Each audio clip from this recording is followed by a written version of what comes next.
الحمدللہ رب العالمین والصلاة والسلام علی سید المرسلین اما بعد فاعوذ باللہ من الشیطان الرجیم بسم اللہ الرحمن الرحیم الصلاة والسلام علیک یا رسول اللہ وعلی آلک واصحابک یا حبیب اللہ الصلاة والسلام علیک یا نبی اللہ وعلی آلک واصحابک یا نور اللہ۔ فرمان مصطفیٰ صلی اللہ تعالیٰ علیہ وآلہ وسلم ہے، جو کوئی مجھ پر ایک مرتبہ درود پاک پڑھتا ہے اللہ تعالیٰ اس پر 10 رحمتیں نازل فرماتا ہے۔ صلو علی الحبیب صلی اللہ تعالیٰ علی محمد۔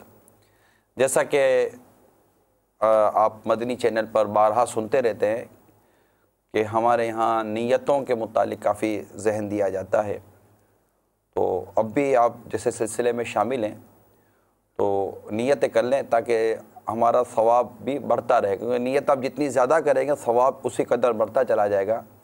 کہ حدیث پاک میں آتا ہے نیت المومن خیر من عملہ، یعنی مسلمان کی جو نیت ہے نا وہ اس کے عمل سے بہتر ہے۔ اور مشہور حدیث ہے، شروع سے سنتے چلے اور بولتے چلے آ رہے ہیں، انما الاعمال بالنیات، اعمال کا دار و مدار یہ نیتوں پر ہے۔ ثواب کمانا ہے تو اس میں اللہ کی رضا کو آپ کو بنیاد بنانا پڑے گا، ٹھیک ہے، اللہ کی رضا کے لیے۔ اب اول تاخیر ہم بیان سنیں گے، توجہ کے ساتھ سننے کی نیت کر لیں، اور اہم مدنی پھول لکھ لیں گے اور دوسروں تک بھی پہنچائیں گے۔ اللہ تعالی ہم سب کو اچھی اچھی نیتوں کے ساتھ نیک و جائز کام کرنے کی توفیق عطا فرمائے۔ ہمارا سلسلہ ہے مدنی پھولوں کی مدنی مہک، مدنی پھولوں کی مدنی مہک۔ مختلف دنیا اور آخرت میں کام آنے والے مدنی پھولوں کی مہک لے کر حاضر ہوا کروں گا۔ اللہ تعالیٰ اخلاص نصیب فرمائے اور غلطی اور لغزش سے محفوظ فرمائے، درست بات کرنے کی توفیق عطا فرمائے۔ تو آپ بھی سلسلے میں شامل رہیے۔ البتہ آج جو موضوع لے کر حاضر ہوا ہوں وہ قرآن مجید سمجھنے کے حوالے سے ہے، کیونکہ اس ماہ کو خاص نسبت ہے نزول قرآن سے، اور روٹین اگر دیکھیں عام مسلمانوں کی تو وہ اس ماہ مبارک میں ان کا جو رجحان ہے وہ قرآن کی طرف گویا کہ کچھ برسا جاتا ہے۔ یہ بہت اچھی بات ہے، اور اس کو کہتے ہیں گڈ سائن، اچھی نشانی ہے، اچھی علامت ہے۔ اور دیکھتے ہیں ہم کہ ماہ رمضان میں ایک تعداد ہوتی ہے جو مسجد کی طرف بھی بڑھتی ہے اور قرآن کھولتی ہے۔ یعنی عام دنوں میں ہم دیکھتے ہیں کہ لوگ نمازیں پڑھ کر، جو نمازیں پڑھتے ہیں، نماز پڑھ کر لوگ مسجد سے نکل جاتے ہیں، لیکن رمضان المبارک میں دیکھا جاتا ہے کہ ایک تعداد نماز کے بعد مسجد میں بیٹھ کر قرآن کی تلاوت کرتی ہے۔ قرآن لیے جاتے ہیں، گھروں میں لائے جاتے ہیں، تقسیم کیے جاتے ہیں، اور مساجد میں رکھے جاتے ہیں، گھروں میں بھی پڑھے جاتے ہیں۔ اچھی عادت ہے۔ قرآن کے تلاوت کے بارے میں، قرآن پڑھنے کے حوالے سے، قرآن کے سمجھنے کے حوالے سے ہمارے آقا صلی اللہ تعالیٰ علیہ وآلہ وسلم کے بڑے پیارے پیارے ارشادات ملتے ہیں، اور قرآن کے جو فضائل خود قرآن میں بیان ہوئے ہیں، اور قرآن کے جو فضائل، قرآن کی تلاوت کے جو فضائل جو احادیث مبارکہ میں بیان ہوئے ہیں، پھر قرآن پڑھنے اور سمجھنے کے حوالے سے جو کچھ ارشادات ہمیں ملتے ہیں اس کے بیان کے لیے یقیناً بہت ساری نشستیں چاہیے۔ ہم ظاہر ہے کہ روز کا کوئی نیا موضوع لے کر حاضر ہوں گے، تو آج جو موضوع ہے وہ قرآن سے متعلق ہے اور قرآن کی تلاوت سے متعلق ہے۔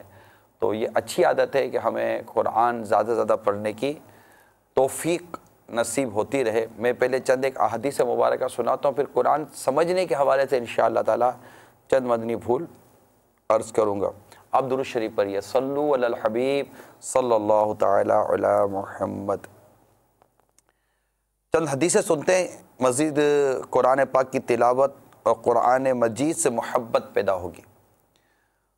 چنانچہ حضرت ابو امامہ رضی اللہ تعالی عنہ سے روایت ہے کہ نبی پاک صاحب الاولاق صلی اللہ تعالی علیہ وآلہ وسلم نے ارشاد فرمایا، قرآن پڑھو کیونکہ وہ قیامت کے روز اپنے اصحاب کے لیے شفیع ہو کر آئے گا، یعنی شفاعت کرے گا قرآن۔ تو قرآن پڑھو، یہ مسلم شریف کی حدیث تھی۔ ایک اور حدیث بھی سنیے کہ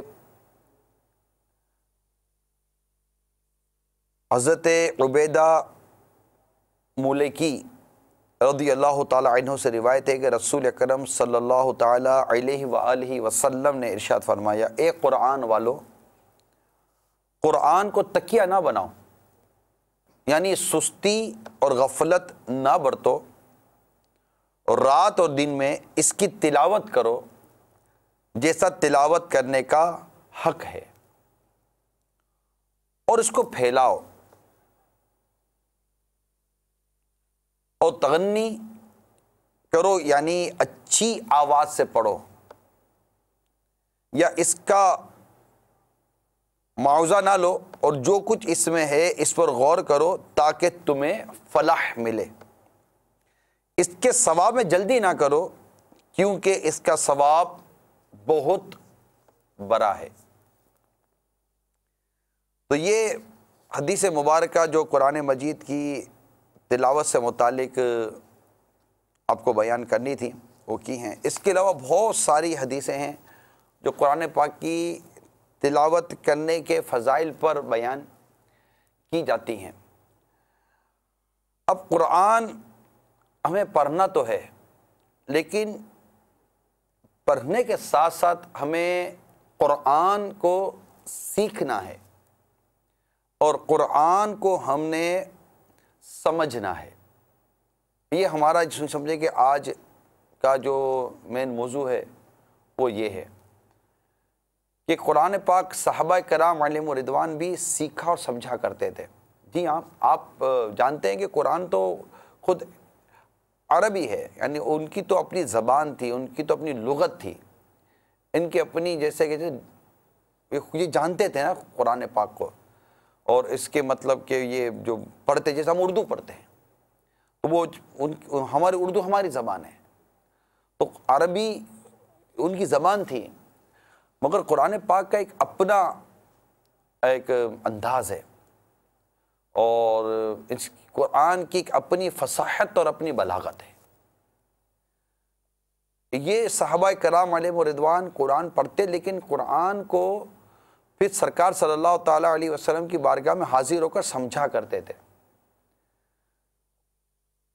اور سرکار صلی اللہ تعالیٰ علیہ وسلم انہیں کئی لفظوں کے معنی سمجھاتے، اور گویا یہ سمجھے کہ یہ ایک طرح کی تفسیر بیان ہوتی تھی۔ مکمل تفسیر تو نہیں اس کو کہہ سکتے، کیونکہ جہاں جہاں سمجھ میں نہ آئے یا کوئی سے لفظ مشکل لگے کہ اس سے کیا مراد ہے، اس سے کیا مراد ہے، اس سے کیا مراد ہے، تو وہ مرادیں سمجھی جاتی تھی، اور سرکار صلی اللہ تعالیٰ علیہ وآلہ وسلم اس کی وضاحت فرمایا کرتے تھے۔ اب آپ غور کیجئے کہ جن کی اپنی زبان تھی، ان کو اس کو مزید سمجھنے کے لیے سرکار صلی اللہ تعالیٰ علیہ وآلہ وسلم کی بارگاہ میں حاضر ہونا پڑتا تھا۔ اسی طرح ان کا جو ذوق و شوق تھا قرآن پاک سمجھنے کا، مشہور تابعی عالم حضرت ابو عبد الرحمن رضی اللہ تعالی عنہ فرماتے ہیں کہ صحابہ کرام رضی اللہ تعالی عنہم میں سے جو حضرات ہمیں قرآن عظیم کی تعلیم دیا کرتے تھے، انہوں نے ہمیں بتایا ہے کہ وہ رسول اکرم صلی اللہ تعالی علیہ وسلم سے 10 آیتیں سیکھتے اور اس وقت تک ان سے آگے نہیں بڑھتے تھے جب تک ہم ان آیات کی تمام علمی اور عملی باتوں کا علم حاصل نہ کر لیں۔ اسی طرح حضرت انس رضی اللہ تعالی عنہ فرماتے ہیں کہ جب کوئی شخص نبی رحمت شفیع امت صلی اللہ تعالی علیہ وآلہ وسلم سے سورہ بقرہ اور سورہ آل عمران پڑھ لیتا، کس سے؟ جب کوئی شخص نبی پاک صلی اللہ تعالی علیہ وسلم سے سورہ بقرہ اور سورہ آل عمران پڑھ لیتا تو وہ ہماری نظروں میں بہت قابل احترام ہو جاتا تھا۔ تو برسوں برسوں میں سورہ بقرہ کا سمجھنا یہ ثابت ہے، کئی برسوں میں، اور سمجھنا یہ بہت بنیادی بات ہے۔ تلاوت کرنا، اس کو دیکھنا، بلکہ واقعی اس کے دیکھنے میں بھی ثواب ہی ثواب ہے، لیکن جو ہم اگر اس کی بنیادوں پر غور کریں، بنیادی باتوں پر غور کریں تو اس کو سمجھنے کی ضرورت ہے، یعنی اس کی تفسیر ہمارے سامنے ہونی چاہیے۔ تو قرآن پاک کو سمجھنا ہے، تفسیر کو بھی سمجھنا ہے، مگر درست تفسیر سمجھنی ہے اور درست انداز سے سمجھنا ہے۔ ہمارے بزرگوں نے قرآن مجید کی تفسیر کرنے کے حوالے سے بھی بہت علوم بیان کیے، یعنی کہ اگر کوئی تفسیر کرنا چاہتا ہے تو اس کو کئی علوم پر مہارت ہونی چاہیے۔ ایسا شخص پھر عشق رسول میں ڈوب کر جب کوئی تفسیر لکھتا ہے قرآن مجید کو سمجھانے کے لیے، تفسیر لکھی جاتی ہے تاکہ ہم قرآن مجید کو سمجھیں، یعنی اس کے یہ جو آیت نازل ہوئی ہے، اس آیت مبارکہ میں اللہ تبارک و تعالیٰ جو ہم سے ارشاد فرما رہا ہے، اس کو وہ مفسر ہماری سمجھ کے مطابق قرآن و حدیث ہی سے نکال کر اور دیگر کتب سے نکال کر ہمیں بتاتا ہے کہ اس سے یہ مراد ہے، تاکہ ہم اس کو سمجھنے میں کسی حد تک کامیاب ہو جاتے ہیں۔ پھر وہ ہماری اپنی زبان میں، جیسے ہم اردو جانتے ہیں تو ہماری اردو میں لکھتے ہیں، وہ انگلش جانتے ہیں، انگلش، تو دنیا کی بہت ساری زبانوں میں قرآن پاک کا ترجمہ و تفسیر ملتا ہے، لیکن یہ ہے کیا، تاکہ ہم اس کو اس کے اصل اصول اور اصل طریقہ کار پر سمجھنے کی کوشش کریں۔ تو اب میں ایک چیز تو نہیں بیان، ہر الگ الگ چیز تو نہیں، ابھی میرے سامنے جو اس میں تقریباً 13 علوم لکھے گئے، 13 علوم لکھے گئے جن کو سیکھا ہوا شخص، یعنی جس پر مہارت رکھتا ہو جو، وہ قرآن مجید کی تفسیر، یہ گویا کہ مفسر بن سکتا ہے، وہ کہ وہ تفسیر کرے۔ مطلب آج کل کی جیسے کہ ہم دیکھتے ہیں نا کہ جیسے کہ غور کرنے کی، جیسے میں بات عرض کر رہا ہوں کہ تھوڑا بہت اردو ترجمہ اور تفسیر وغیرہ کا تھوڑا سا معلوم ہو جائے اور کوئی لکھ کر تفسیر لکھنا شروع کر دے تو یہ درست نہیں ہوتا کہ چلے تھوڑی بہت آپ نے جیسے کہ اردو عربی سیکھ لی اور کوئی تفاسیر کی کتابیں دیکھ لیں اور آپ کہیں کہ جیسے کہ میں تفسیر کر لوں گا یا میں ترجمہ کر لوں گا، تو یہ نہیں ہوتا۔ یعنی یوں سمجھیے کہ اگر ایک شخص میڈیکل کا اسٹوڈنٹ ہے تو ڈیفینیٹلی اس کو انگلش بھی آتی ہوگی، کیونکہ میڈیکل کی موسٹلی جو کتابیں ہوتی ہیں وہ انگلش میں ہوتی ہیں۔ تو اب ایک شخص نے انگریزی سیکھ لی، اب انگریزی سیکھنے کے بعد وہ میڈیکل کی کچھ کتابیں پڑھ لے، اب میڈیکل کی کتابیں پڑھنے کے بعد اب وہ اپنا کلینک کھول کے بیٹھ جائے اور لوگوں کو علاج کرانا شروع کرے، تو اب بتائیے کہ وہ ڈاکٹر کیسے بن سکتا ہے؟ نہیں، انڈرسٹوڈ سی بات ہے، آپ بھی سمجھ سکتے ہیں، وہ ڈاکٹر نہیں بن سکتا۔ ڈاکٹر بننے کے لیے پورا ایک کورس ہے، میڈیکل کے لیے پورا ایک کورس ہے، وہ پورا ایک کورس کرتا ہے اور اس سے پہلے بہت سارے ایک جیسے کہ سمجھے کہ بی ایس سی تک پہنچے گا نا، وہ اسٹارٹ تو سے بی ایس سی سے لے گا، تو وہ بنتے بنتے پھر ایم بی بی ایس کی طرف جائے گا، ایم بی بی ایس کے بعد آگے بڑھتا رہے گا، پھر کبھی جا کر کوئی بہت اچھا ڈاکٹر وہ کہلاتا ہے۔ تو عام طور پر میڈیکل کی کتاب پڑھنے والا شخص جیسے ڈاکٹر نہیں بن جاتا، اس طرح کے چند باتیں سمجھنے سیکھنے والا کو قرآن پاک کا ترجمہ کرنے والا اور اس کو تفسیر کرنے والا یا تفسیر بیان کرنے والا نہیں بن جاتا۔ اس کے لیے بہت سارے علوم کا سیکھنا ضروری ہے، اور اچھے خاصے علماء اور مفتی اسلام اور یہ علماء دین جو ہوتے ہیں، ان کی صحبت، ان کی تربیت، بہت کچھ اس کے لیے ضروری ہے، کیونکہ قرآن بیان کرنا ہے نا۔ آپ دیکھیے حضرت امام حسن بصری رضی اللہ تعالیٰ عنہ فرماتے ہیں، عجمیوں کو اس بات نے ہلاک کر دیا کہ ان میں سے کوئی قرآن مجید کی آیت پڑھتا اور وہ اس کے معنی سے جاہل ہوتا ہے تو وہ اپنی اس جہالت کی وجہ سے اللہ تعالیٰ پر افترا باندھنا شروع کر دیتا ہے۔ اور رسول اکرم صلی اللہ تعالیٰ علیہ وسلم نے ارشاد فرمایا، جس شخص نے قرآن مجید میں بغیر علم کچھ کہا اسے اپنا ٹھکانہ دوزخ سمجھ لینا چاہیے۔ یعنی ہم بھی بعض اوقات، اب جیسے یہ فیملیز عموماً ہمارے یہاں اس سلسلے میں شامل ہوتی ہیں، اب گھر کے آپ یہ چند افراد بیٹھے ہوئے ہیں، تو اب آپ غور کیجئے کہ ہم بیٹھے ہوئے ہیں کچھ لوگ، نہیں نہیں اللہ نے یوں فرمایا ہے، نہیں نہیں اللہ نے یوں فرمایا ہے، ارے اللہ نے ایسا تھوڑی کو کہا ہے بھائی۔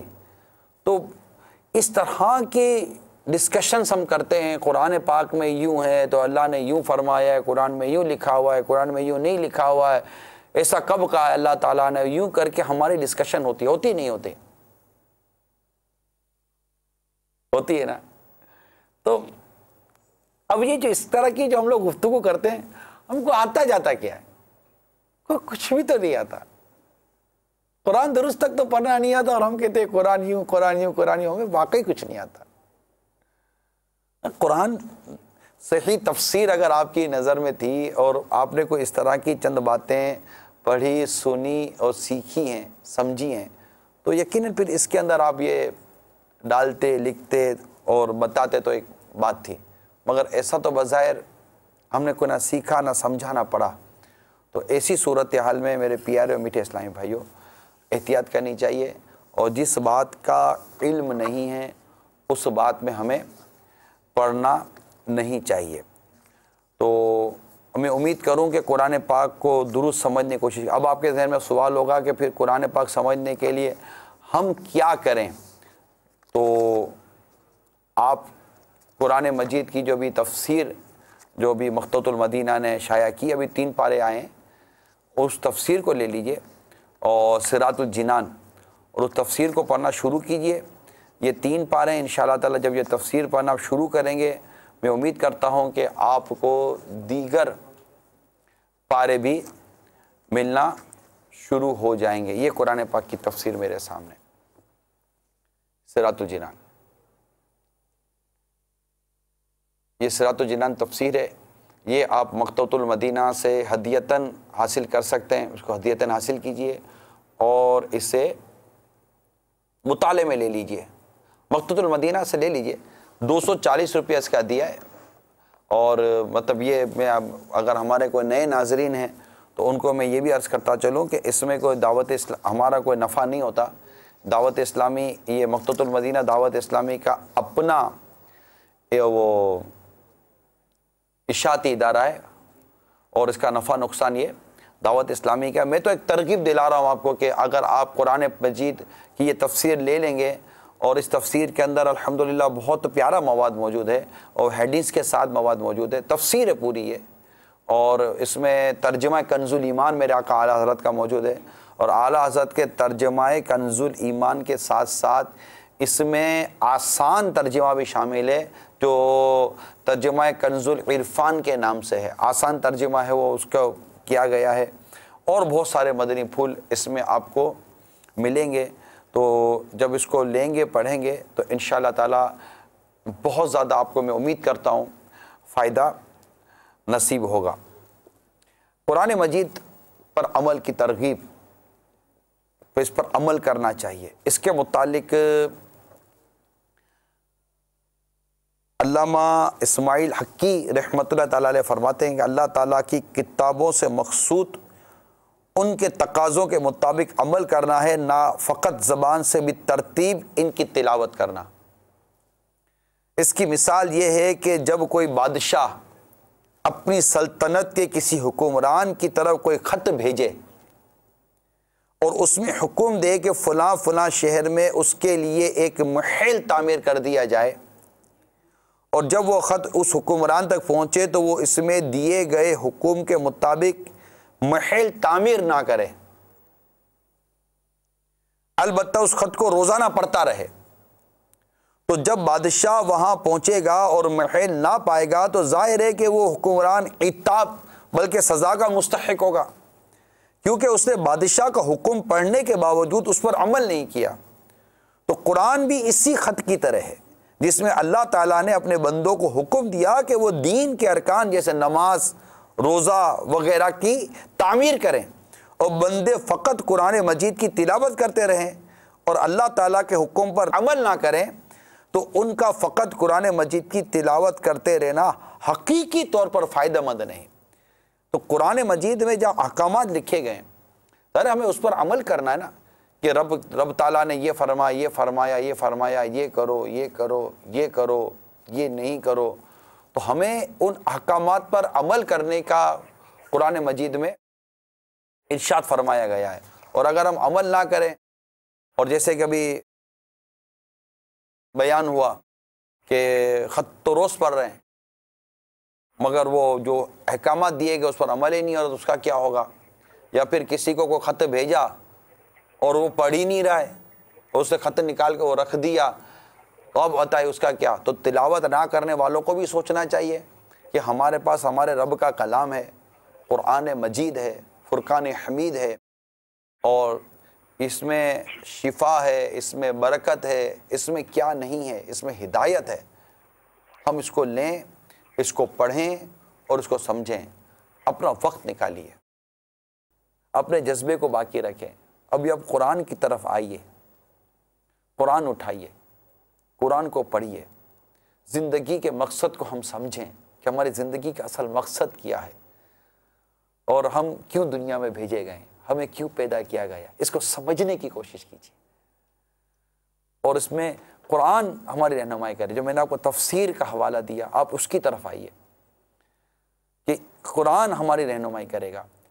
ہماری زندگی پگھلتی جا رہی ہے، اس کو اچھے کاموں میں گزارنے کی کوشش کیجیے۔ قرآن مجید کی تلاوت کے کچھ ظاہری باطنی آداب بھی عرض کرتا چلوں۔ یہی صراط الجنان کے صفحہ نمبر 200 سے میں بیان کر رہا ہوں۔ قرآن مجید کی تلاوت کرنے والے کو 6 ظاہری چیزوں کا خیال رکھنا چاہیے۔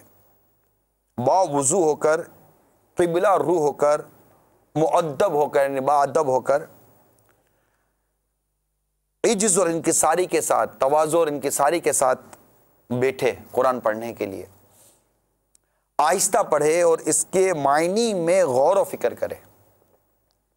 تلاوت قرآن کرنے میں جلد بازی سے کام نہ لے۔ دوران تلاوت رونا بھی چاہیے، اور اگر رونا نہ آئے تو رونے جیسی صورت بنا لیں۔ ہر آیت کی تلاوت کا حق بجا لائے۔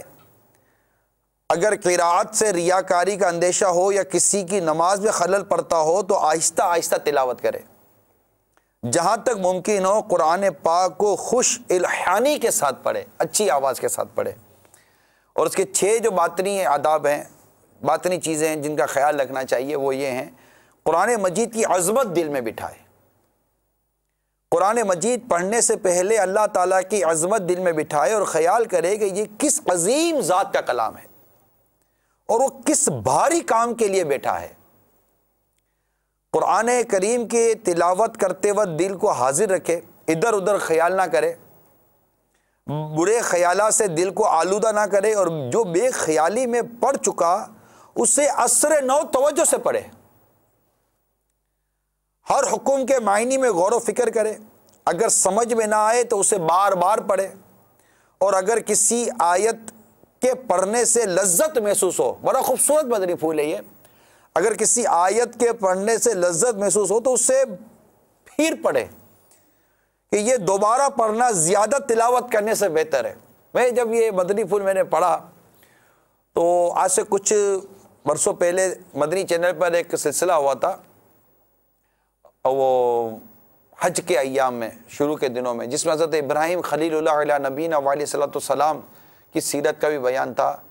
تو اس میں وہ قرآن مجید کے میں پڑھتے ہوئے وہ جو وہاں بیان آیا تھا کہ جہاں اللہ تعالیٰ نے حضرت ابراہیم علیہ السلام پر سلام ارشاد فرمایا، مجھے سے یاد نہیں، سلام ابراہیم کر کے تھا، وہ پڑھنے پر اتنی خوشی ہوئی تھی کہ مطلب اللہ تبارک و تعالیٰ نے اپنے پیارے خلیل حضرت ابراہیم علیہ نبینا علیہ صلاۃ والسلام کے بارے میں جو کچھ ارشاد فرمایا، یعنی جی کرتا تھا اس کو بار بار پڑھے، بار بار پڑھے، مزہ آتا تھا۔ تو بعض اوقات جب آپ ایسی آیتیں دیکھیں گے نا، آپ کو بہت مزہ آئے گا۔ آپ سورہ حجرات کو دیکھیں، آپ کو میں یقین دلاؤں، آپ سورہ حجرات کو دیکھیں اور وہاں سے پڑھنا شروع کریں، یا سرکار صلی اللہ تعالی وسلم کا رب کریم نے آداب بیان کیے، بارگاہ رسالت کے آداب بیان کیے، اور پڑھتے رہیں اور سوچتے رہیں کہ میرے رب کریم نے ہمارے پیارے آقا صلی اللہ تعالیٰ علیہ وسلم کے کیسے آداب بیان کیے۔ ان کی آواز سے اپنی آواز اونچی نہ کرو، ان سے آگے قدم نہ بڑھاؤ، اور ان کو یوں نہ پکارو جیسے تم آپس میں ایک دوسرے کو پکارتے ہو. اب سوچتے رہیں گے, غور کرتے رہیں گے, اور عظمت رسول صلی اللہ تعالی وسلم مزید آپ کے دل میں پیدا ہوتی چلی جائے گی, اور عشق رسول بڑھے گا. تو کہیں قیامت کا بیان آئے گا, کہیں رحمت کا بیان آئے گا, کہیں اللہ تعالیٰ اپنے بندوں سے یا ایھا الذین آمنوا ارشاد فرما رہا ہوگا. کیسا لطف آئے گا. قرآن مجید پڑھ رہے ہیں نا, لذت لیں. ارے قرآن پڑھنے میں بھی اگر لذت نہیں ملے گی تو لذت ملے گی کہاں پھر یار. اس کو سینے سے لگائیں. ہاں اس کو جیسے اس کو سینے سے لگائیں یار. اللہ اس کا نور میرے دل دماغ میرے سینے میں داخل کر, میرے دل میں داخل کر. اس کو آنکھوں سے لگائیں, اس کو سر پہ, کہ یہ قرآن, اس کی عظمت, اس کی محبت, اس کے احکام ہمارے دل, ہمارے دماغ, ہمارے روئے میں یہ اس کے احکام بس جائیں. اس کو دیکھ کر محبت آئے. آنکھیں ٹھنڈی ہوں قرآن کو دیکھ کر, آنکھیں ٹھنڈی ہوں قرآن کو دیکھ کر. وہ کہتے ہیں دل وچ ٹھنڈ پہ گئی. جب اس کو قرآن کو دیکھے تو جیسے کہ دل میں ٹھنڈک آ جائے, مزہ آ جائے, سکون آ جائے, لذت آ جائے. اور جب اس طرح قرآن پڑھیں گے نا, اور جب اس کو بند کریں گے, آپ کو بہت, آپ اپنے وہ کمفرٹ فیل کریں گے, بہت آرام دہ فیل کریں گے, بہت پرسکون فیل کریں گے. کنز الایمان شریف, خزانہ عرفان شریف کھولیں. اور میں ذاتی آپ کو تجربات عرض کرتا ہوں, مشاہدے عرض کرتا ہوں کہ بہت پریشانی کے عالم میں جب آپ قرآن کھول کے بیٹھیں اور اس کو پڑھیں, جہاں سے بھی کھولنے پڑھیں, رب کا کلام ہے, اور پڑھیں. ترجمہ کنز الایمان پڑھیں, ساتھ خزانہ عرفان پڑھیں, یہ سراج الجنان پڑھیں, نور العرفان پڑھیں, اور پڑھ کے اس کو بند کر دیں. آپ تجربہ کر کے دیکھیے, آپ کو آپ کی مشکلات حل ہوتی نہ نظر آئے تو کہیے گا انشاءاللہ تعالی, انشاءاللہ تعالی. تو یہ لذت والا ایک مدنی پھول, اس کو میں نے تھوڑا مزید کھول کر بیان کیا. جس طرح آیات کا مضمون تبدیل ہوتا رہے, اسی طرح مضمون کے مطابق دل کی کیفیت بھی بدلتی رہے اور قرآن کے رنگ میں رنگتی جائے.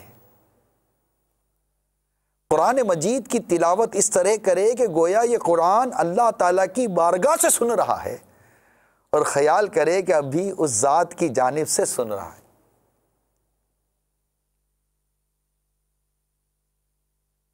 تو یہ چند آداب قرآن پاک کے بیان کے, تو پوری کتاب ہے, کیا کیا کہوں تجھے, کیا کیا بیان کروں گا.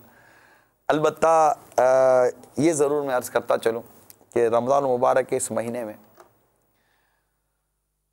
اول تو کچھ مدنی پھول تھے میرے ذہن میں, ہے نا. عبادت, اوابین کے نوافل مغرب کے بعد پڑھے جاتے ہیں, تو اوابین کے نوافل پڑھنے کی عادت کیجئے. اوابین کے نوافل کیا ہوتے ہیں کہ 3 فرض پڑھ لینے کے بعد 2 کر کے 6 رکعتیں پڑھنی ہوتی ہیں. ابتدائی 2 سنتیں ہو گئیں, اور بعد کی 2 کر کے پڑھے تو وہ 2 نفلیں ہو گئیں. یہ کل 6 ہو گئی نا. یہ اوابین کے نوافل کہلاتے ہیں.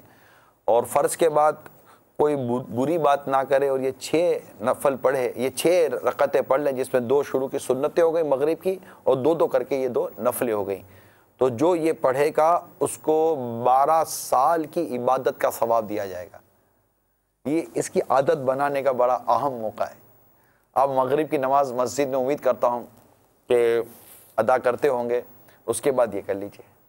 اشراق چاشت, فجر کی نماز, یعنی سورج طلوع ہو گیا, سورج طلوع ہونے کے 20 منٹ کے بعد, 20-25 منٹ کے بعد آپ کم از کم 2 رکعت اشراق اور 2 رکعت چاشت ضحیٰ کی پڑھ لیجئے. یہ انشاءاللہ تعالی نوافل کی طرف آنے کے رجحان بنے گا. پھر اگر آپ پر قضاء عمری ہے تو قضاء عمری ادا کرنے کی کوشش کیجئے, مگر اس کے بارے میں یاد رکھیے کہ قضاء عمری پتہ نہ چلے کہ قضاء عمری آپ ادا کر رہے ہیں. اس کے لیے آپ اپنے پاس اس ماہ رمضان میں بالخصوص نماز کے احکام کتاب رکھ لیجئے, کہ نماز کے احکام سے پڑھتے رہیے. نماز کا طریقہ, وضو کا طریقہ, غسل کا طریقہ, اور قضا نماز کا طریقہ, مسافر کی نماز کا طریقہ, اور بہت سارے اس میں رسالے موجود ہیں, تاکہ علم دین سیکھنے کے ساتھ ساتھ ہم اپنی عبادتوں کو درست کریں. اور اپنے قرآن کو درست کرنے کے لیے پھر آپ مدرسۃ المدینہ بالیگان کا بھی رخ کر سکتے ہیں۔ کالس ہیں تو سنا دیجئے۔ السلام علیکم ورحمۃ اللہ وبرکاتہ۔ وعلیکم السلام ورحمۃ اللہ وبرکاتہ۔ جی میں ظفر اقبال راولپنڈی سے بول رہا ہوں۔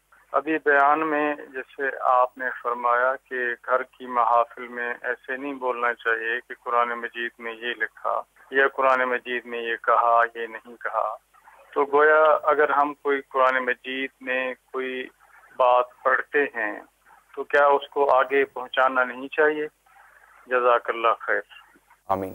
یہ پہنچانا چاہیے، لیکن وہ بات جو قرآن مجید میں لکھی ہے اس کی تفسیر دیکھ لیں، اور میں تفسیر صراط الجنان کا یا خزائن العرفان کا، نور العرفان کا مشورہ دوں گا کہ جیسے کہ آپ نے قرآن مجید کی کوئی آیت پڑھی، اس کا ترجمہ آپ نے پڑھا، پھر اس کی تفسیر کو دیکھ لیجئے کیا وہ تفسیر اس موضوع کے مطابق ہے اور وہ صحیح طور پر آپ کو یاد ہے۔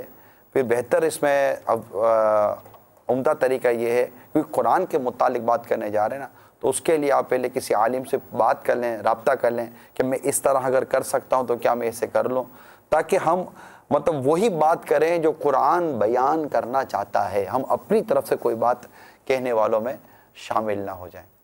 اللہ تعالی ہم سب کو عمل کرنے کی توفیق عطا فرمائے۔ کیا بات ہے دیکھو علم